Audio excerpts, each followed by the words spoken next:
today I thought it would be fun to go over some of my favorite writing tips that I've accumulated over the years.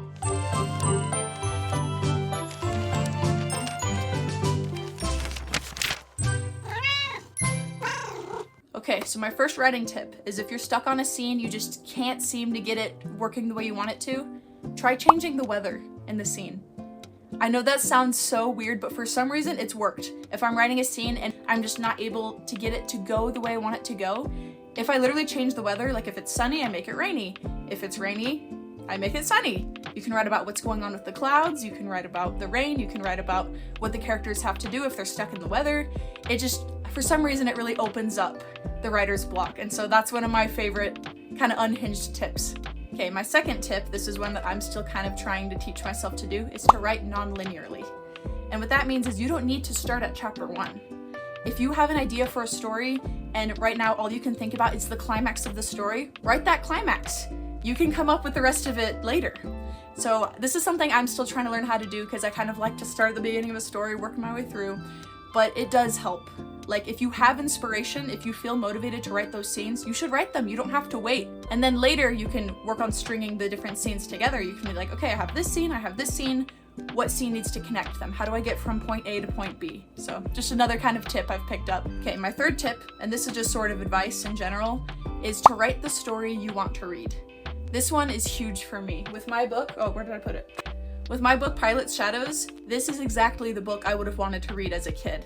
And I started writing this book at 13, and so at the time it was definitely the book that I wanted to read, and even now as an adult, I love this story so much. Just in your mind, if you could think of the perfect book, what would that be? What would the setting be? What would the genre be? Who would the characters be? What would the outcome be in the end? There's just so many things to consider, like what would make your perfect story?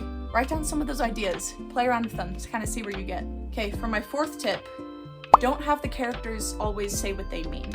And again, that might sound a little confusing at first, but if you have two characters, they're talking to each other, and if they just are saying exactly what they mean 100% of the time, I think it can affect the dialogue. It makes the dialogue not seem as realistic. But if you can kind of make the characters, they want to say something, but they just can't for whatever reason, if there's drama, if the person they're talking to, they don't know if they can trust them. There are so many reasons that a character might not be able to say what they truly want to say.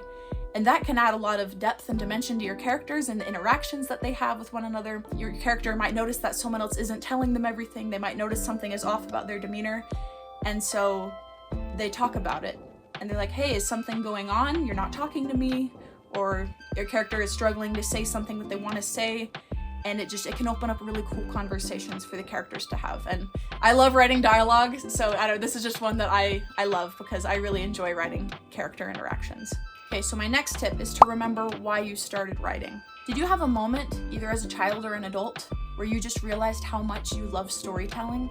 I know I've had a few of these experiences in my life, and I love to call back upon those moments and just remember how magical writing felt back then, and how it can still feel magical now. When did you realize that you love making art? Try to think about that moment, and I want you to just cherish that moment, because that is important. That is a part of your story as an author. And in moments where you don't feel so inspired, or where you're like, why am I doing this? Just remember that moment. I guess not a writing tip so much as writing advice, but still. Okay, and my last tip, one that again, I need to remind myself often, is that you can't edit a blank page. Your story doesn't need to be perfect, it just needs to exist. And then later, once the story is written, then you can go through, you can revise, rewrite, you can edit, all of that, but in the first place, your story just needs to exist. So I know it can be hard to let go of perfectionism, we want to get it right the first time, but the truth is none of us ever get it right on our first time. So as long as the story is written, you can work on it, you can make it better. You can't make the story better if you never write it.